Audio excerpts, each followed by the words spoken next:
The next type of transfer path we're going to look at is magnetic fields, or inductive EMI.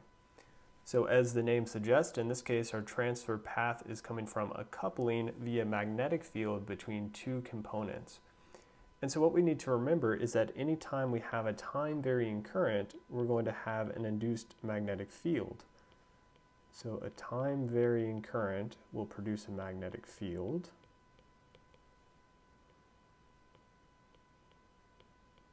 And so we're going to get into this a lot more in electromagnetics in a later class. But what our magnetic field is going to look like around our conductor is something like this. So in this case, our black circle with the X in the middle indicates that we have current flowing in a wire that we're seeing the cross section of, and the current is flowing into the screen away from us. And so from our right hand rule, we know that we're going to have some magnetic field induced, so these red lines indicate a magnetic field in the direction shown here around our conductor. And so again, we're going to look at this in more detail in electromagnetics, but these magnetic fields can then induce voltages in other conductors. So can induce voltages in other conductors.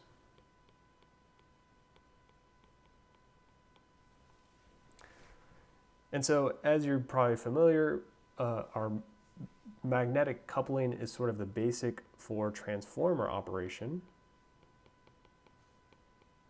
So any circuit that's using transformers is going to be more susceptible to this type of EMI. So magnetic coupling is the basis for our transformer operation.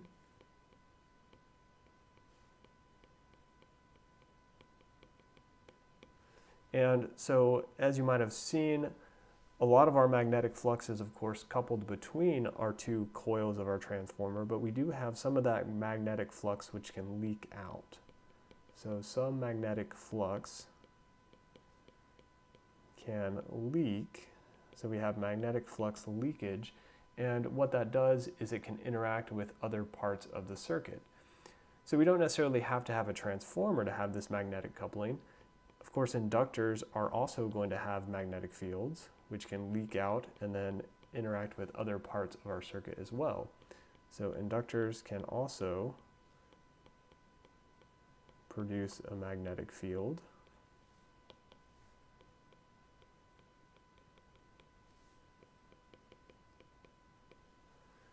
And so again, if we have leakage from that inductor, that can couple with other parts of the circuit. And so in general, what we'll see is that different shapes have different levels of loss or leakage. So for instance, a cylinder is going to be more lossy than a toroidal shape. Typically, circuits where we have this magnetic coupling are going to be low impedance circuits. So that's as opposed to our high impedance circuits that we saw are going to be more dominant for our capacitive EMI. So low impedance circuits are more likely to have our inductive coupling or our inductive EMI. And so the reason for that is because they normally have larger currents. And so with these larger currents, we can get larger magnetic fields, which can more easily induce voltages in other components. And so this magnetic coupling can be characterized by something called a mutual inductance, which typically will denote as L sub M. And so you might have actually even seen this before when looking at basic circuits.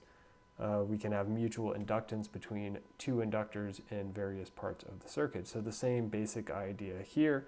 And of course, this parallels the idea of our mutual capacitance that we saw with our electric field transfer path.